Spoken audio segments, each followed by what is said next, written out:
네, 오늘은 1월 13일 월요일입니다. 오늘 이제 양자 섹터에 대해서 저커버그가 한마디 했죠. 그래서 기사를 한번 보고 오겠습니다. 메타 CEO 저커버그, 양자 컴퓨팅 상용화 시간 필요, 젠슨왕 발언에 힘을 실었다. 그래서 얼마 전에 이제 젠슨왕의 충격적인 발언이 있었는데 거기에 동조했다는 그런 기사입니다. 그래서 상용화까지는 상당한 시간이 필요하다. 그래서 내가 양자 컴퓨팅 전문가는 아니지만 실질적인 상용화까지는 아직 꽤 시간이 걸릴 것이다. 그래서 이제 디에이브 퀀텀 CEO는 그 전에 이미 반박을 했었죠.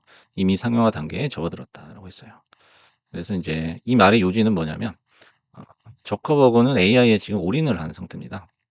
그래서 양자보다는 인공지능 기술 발전에 더 주목해야 한다라고 노골적으로 정말 노골적으로 의견을 피력했죠. 첨단 AI 시스템이 양자 컴퓨팅보다 먼저 상용화될 가능성이 높다라고 했어요. 요게 지금 중요하거든요. 왜냐면 누구나 이렇게 알고 있어요. 누구나 AI 다음이라고 생각하지 양자가 먼저 활성화가 될 것이다. 상용화가 될 것이다라고는 아무도 그렇게 생각을 하지 않거든요. 근데 미리 인제 이런 얘기를 하는 거예요. 첨단 AI 시스템이 양자 컴퓨팅보다 먼저 상용화될 가능성이 높다. 너무 당연한 얘기죠. 그래서 뭔가 걱정이 되고 조급해 보이는 그런 느낌까지 듭니다. 그래서 뭐 짐 크레이머 같은 경우에는 "거품이 꺼지기 전에 빠져나와야 된다." 이런 얘기도 했고요. 그래서 인제 양자 컴퓨팅은 슈퍼컴퓨터를 능가하는 차세대 기술로 주목받고 있지만 상용화 시점과 기술적 난관 등 논쟁이 이어지고 있다라고 했어요. 근데 이거는 당연할 수밖에 없죠. 슈퍼컴퓨터를 능가하는데 기존의 컴퓨터를 능가하는데 그 기술이 쉽게 나올 리는 없죠. 그래서 기존의 어떤 슈퍼컴퓨터를 만들었던 AI를 만들었던 그런 투자라든지 리소스보다 훨씬 많은 그런 시간과 비용이 드는 거는 당연한 거죠. 그래서 요런 이제 기사에 충격을 받고 걱정을 하실 게 아니라 그냥 다 알고 있는 내용이에요. 그쵸? 그래서 메타라는 기업에 대해서도 한번 우리가 알아볼 필요가 있는데 잠깐 짚고 넘어가겠습니다. 그래서 오늘 제목은 저커버그 "양자 말고 AI 띄워줘."라고 노골적으로 한번 얘기를 한 거죠. 그래서 인제 메타버스를 시원하게 말아먹은 경험이 있어요, 저커버그는. 그래서 저커버그가 어떤 선지자적인 관점에서 미래를 예언한다든지 기술적으로 어떤 뛰어난 인사이트를 갖고 있다라고 보기는 힘들죠. 이 발언은 오히려 이 양자 섹터의 중요성을 역으로 보여준 발언이었다. 요렇게 해석을 할 수 있겠습니다. 그래서 이 메타라는 기업이 과연 미래에 대한 비전이 있냐? 저는 아니라고 생각하거든요. 그래서 뭐 맨 처음에 인제 페북으로 출발을 했죠. 그래서 페북도 내리막길 걷고 있고 메타버스라고 인제 있었지만은 시원하게 말아먹고 몇 조를 말아먹었죠. 그다음에 이제 인스타도 자기네들이 인수를 한 거죠. 그래서 현재 인스타 광고로 먹고 사는 그런 기업입니다. 그 이후에 인제 M&A로 여러 인제 회사들, AI 회사들을 사들여 가지고 몸집을 불려온 기술 기업이라기보다는 펀드 기업이다. 이것저것 인제 회사들을 쇼핑하는 그런 기업이다라고 평가를 할 수 있겠습니다. 그래서 인제 젠슨왕도 그렇고 조커버도 그렇고 양자를 까고 있어요. 까고 있는 이 CEO들의 공통점이 뭐냐? 이 사람들은 AI에 올인을 했습니다. 만약에 AI가 안 되면은 회사는 아마 회사의 운명은 나락으로 떨어진다. 요렇게 말해도 과언이 아니죠. 그래서 이들은 인제 AI 쪽에서 AI 산업에서 헤게모니를 선점하기 위해서 총력을 다하고 있다라는 거죠. 그래서 아까도 얘기했듯이 양자 섹터를 의식했다는 거는 이 양자의 테마가 무시할 수 없다라는 거예요. 우리가 무시를 할 수 있는 거는 신경을 안 쓰거든요. 예를 들어서 뭐 초등학생이 우리를 협박했어요. 우린 그거에 대해서 잠들기 전에 뭐 생각을 한다든지 걱정을 한다든지 그러지 않겠죠. 근데 실제로 나한테 위협을 가할 수 있는 사람이 협박을 했다면은 그건 하루 종일 걱정을 할 수밖에 없는 거죠. 그래서 이 양자에 대해서 자꾸 이렇게 언급을 한다는 거는 그만큼 양자의 미래에 대해서 우리가 밝게 볼 수 있다. 테마가 강하다는 거를 반증을 할 수 있는 거예요. 그래서 인제 메타버스 아까 인제 뭐 말아먹었다고 했는데 만년 적자의 메타버스는 언급을 하지 않죠. 그리고 그 메타버스 사업을 담당하는 리얼리티 랩스 이 부분에 어떤 40억 달러 가까운 적자가 났었고 예 그래서 뭐 순이익이 반토막이 난 적도 있고요. 한 2-3년 전입니다. 그리고 인제 주가가 4분의 1 토막이 났다는 거예요, 주가가. 이게 메타의 주가입니다. 메타의 주가가 400 달러 가까이 가다가 100 달러 밑으로 떨어진 적도 있다라는 거예요.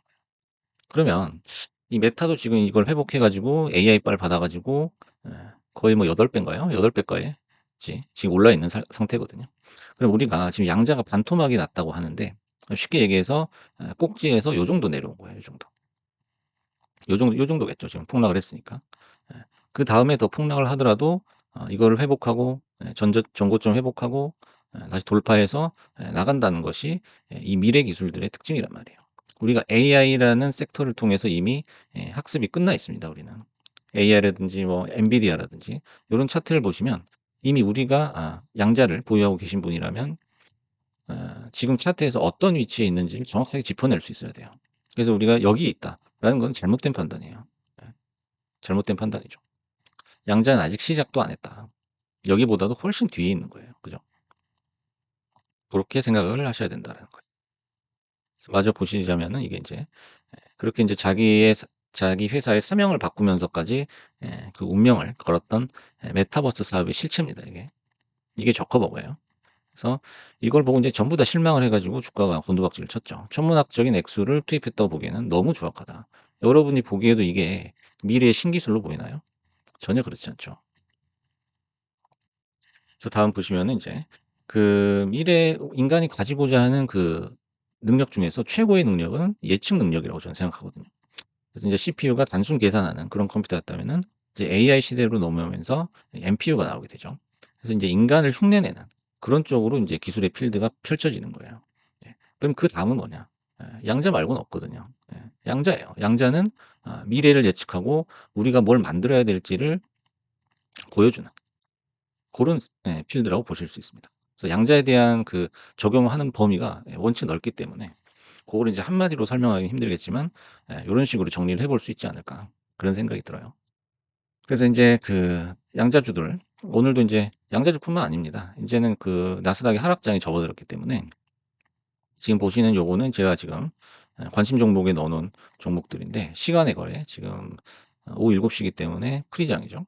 본장 들어가기 전인데 뭐 너나 할 것 없이 다 빠지고 있어요 지금. 다 빠지고 있고 비트코인마저도 지금 빠지고 있고요. 테슬라도 빠지고 있고. 그래서 인제 본격적인 그 나스닥의 하락장에 들어왔기 때문에 이건 이제 양자에만 적용되는 건 아니죠. 그래서 그 뭐 댓글에도 나왔지만은 뭐 리게티 쪽에 물리신 분들이 많더라고요. 그래서 차트를 잠깐 짚고 넘어가겠습니다.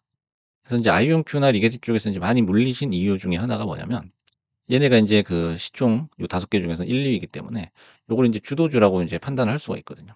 그러면 인제 주도주는 꼭지에서도 사도 된다. 요런 인제 안이한 생각을 갖기가 쉬워요. 그러면 인제 낙폭이 커질 경우에는 그 충격이 2 배로 돌아오게 되는 거죠. 그러니까 인제 항상 안전 마진을 확보하면서 매수를 해야 되는데 그런 거 저런 거 안 따지고 그냥 얘네가 시총이 그나마 크니까 그냥 위에서 물어버리는 그런 경향이 있거든요. 그래서 지금 현재 아이온큐는 시간에 프리장에서 27 이기 때문에 60 일선도 지금 밑으로 떨어진 60 일선 밑으로 떨어진 모양이거든요.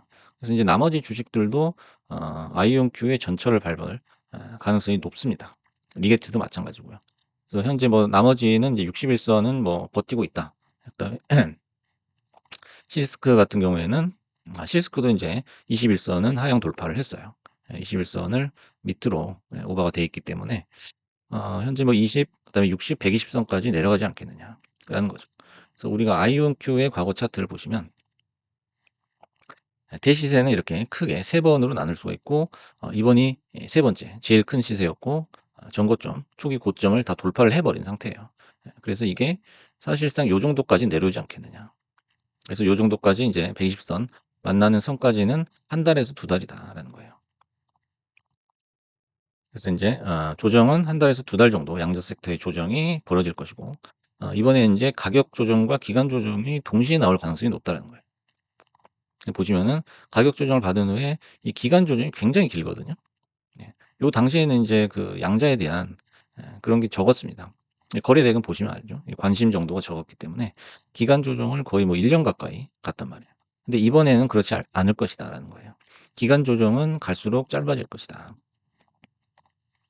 그래서 인제 저점에서 기는 시간이 전보다 길지는 않을 것이다. 요렇게 예상을 해볼 수 있겠습니다. 그래서 인제 1-2달 정도 뒤면은 인제 120선 언저리에서 이 섹터의 운명이 결정이 되겠죠. 그래서 인제 전에 영상에서 늘 말씀드렸지만은 양자는 장기적으로 보고 들어가야지 내가 여기서 폭락을 해서 손해를 봐서 실패를 했다라고 생각을 하신다면은 네, 여기서 손절하시는 게 맞죠. 대신 손절을 하고 다시는 들어와서는 안 된다는 거예요. 만약에 들어오시게 되면은 지금 $50, $60 보다 더 높은 데서 들어오실 확률이 높다라는 거예요.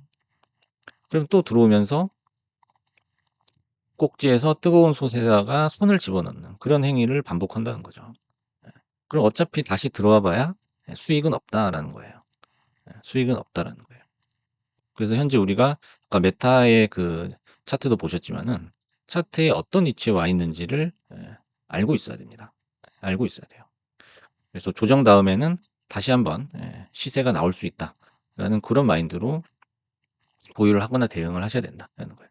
그래서 이제 결론을 내자면은 현재 나스닥 전체가 하락장 초입이란 말이죠.